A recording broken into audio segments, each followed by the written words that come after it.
दोस्तों, आज हम इस वीडियो में आपके साथ डिस्कस करेंगे बोल्ट के important type square head bolt के बारे में। स्क्वायर हेड बोल्ट नाम से ही पता चलता है स्क्वायर हेड की, क्योंकि जो बोल्ट होता है उसके दो मेन पार्ट होते हैं। ये इसका हेड होता है और ये वाला पोर्शन इस जिसे हम सैंक, बॉडी या फिर स्टेम कहते हैं। तो इसमें जो हेड की जो शेप होती है वो स्क्वायर की फॉर्म में होती है। इसकी चारों साइड बराबर होती हैं, इसलिए इसके स्क्वायर हेड बोल्ट कहा जाता है। और इसके ऊपर देखें अगर एक्सटर्नल थ्रेड बने होते हैं, और ये मोस्ट कॉमनली प्रयोग होने वाला बोल्ट है जो स्टील, स्टेनलेस स्टील या फिर अलॉय स्टील का बना हो सकता है। और जब भी हम ज्वाइंट प्रदान करते हैं बोल्ट और नट की मदद से, तो वो एक टेम्परेरी ज्वाइंट होता है, क्योंकि स्क्वायर हेड बोल्ट के द्वारा हम मशीन्स में या फिर इंजीनियरिंग वर्क्स में दो या दो से ज़्यादा पार्ट्स को आपस में अलाइन कर सकते हैं। उन पार्ट्स में क्या होता है कि जो होल हैं, क्लियरेंस होल उसमें बने होते हैं और उसमें एक रिसेस भी बनी होती है। जैसा आप इस डायग्राम में देखें, यहाँ पर हेड के लिए एक रिसेस बनी है और ये इस रिसेस में फिट हो जाता है। और उसके बाद जो नट है, क्योंकि नट के अंदर इंटरनल थ्रेड होते हैं, तो उस नट को बोल्ट के एक्सटर्नल थ्रेड पे स्क्रूड किया जाता है। और जो स्क्वायर हेड है ये टर्न नहीं करता, वो रिसेस में फिट हो जाता है। तो बेसिकली अगर आप इस डायग्राम में देखते हैं तो यहाँ पर दो रेल्स को आपस में ज्वाइन किया गया है और इसलिए इसे रेलवे बोल्ट भी इसको कहा जाता है। इसे मशीन बोल्ट के नाम से भी जाना जाता है। अब बात करते हैं कि जो स्क्वायर हेड बोल्ट है, इसका जो हेड होता है वो बड़ी आसानी के साथ, जो रेंचेस या फिर स्पैनर हम यूज़ करते हैं उसमें बड़ी अच्छी तरह से वो ग्रिप हो जाता है। तो उसको हम ईज़िली जब नट को टाइट करते हैं तो बड़ी आसानी से इसको ग्रिप कर सकते हैं। दूसरा, जो स्क्वायर बोल्ट होता है इसका ये जो हेड होता है, यहाँ पर अगर आप देखें इसको चैम्फर किया जाता है। चैम्फर इसको इसलिए किया जाता है ताकि जो रेंच या फिर स्पैनर है उसकी आसानी से इंगेजमेंट हो, और इसके अतिरिक्त जो टूल हम यूज़ करते हैं उसकी स्लिपेज ना हो, और साथ में जो शार्प कॉर्नर होते हैं तो वो वर्कमैन जो भी कार्य करता है उसको वो किसी प्रकार से हर्ट ना करें, इसलिए चैम्फर प्रोवाइड किया जाता है।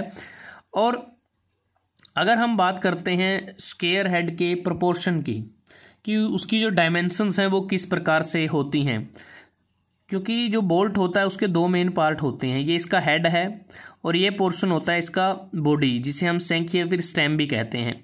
इस पे जो एक्सटर्नल थ्रेड अगर पूरी बॉडी के ऊपर बने हैं तो ये fully threaded square head bolt है। अगर कुछ पोर्शन पर बने हैं थ्रेड तो ये इसका partially threaded square head bolt है। अब हम प्रोपोर्शन की बात करते हैं। जो स्क्वायर हेड बोल्ट है इसका जो नॉमिनल डायामीटर है वो कैपिटल डी है।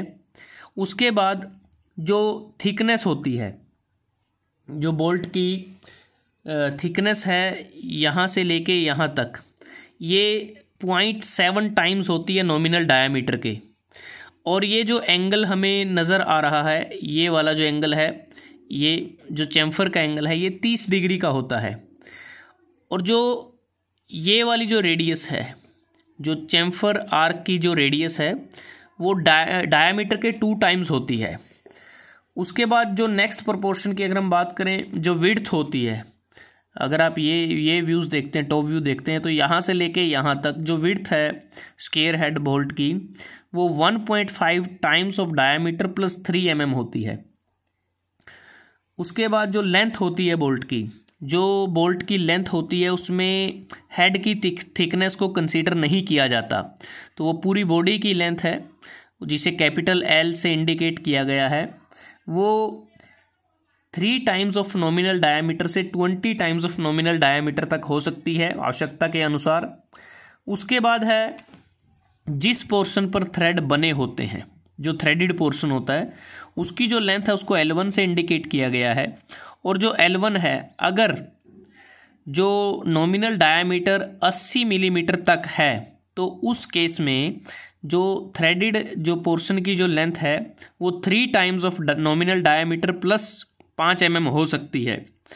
अगर नॉमिनल डायामीटर 81 mm से 200 mm डायामीटर के बीच में है तो उस केस में जो थ्रेडेड पोर्शन की लेंथ है वो 2 times of nominal diameter plus 10 mm हो सकती है। अगर 200 mm डायामीटर से 200 mm से ज़्यादा नॉमिनल डायामीटर है तो उस केस में जो थ्रेडेड पोर्शन की लेंथ है वो 2 times of diameter plus 20 mm हो सकती है। तो दोस्तों आज हमने इस वीडियो में आपके साथ डिस्कस किया है स्क्वायर हेड बोल्ट, जो बोल्ट का एक टाइप है जिसे हम एग्रीकल्चर इक्विपमेंट में इस्तेमाल करते हैं, कंस्ट्रक्शन या फिर ऑटोमोबाइल इंडस्ट्रीज़ में भी इसका इस्तेमाल किया जाता है और इसका प्राइमरली जो यूज़ है वो रेलवे एप्लीकेशन में इसका ज़्यादा है।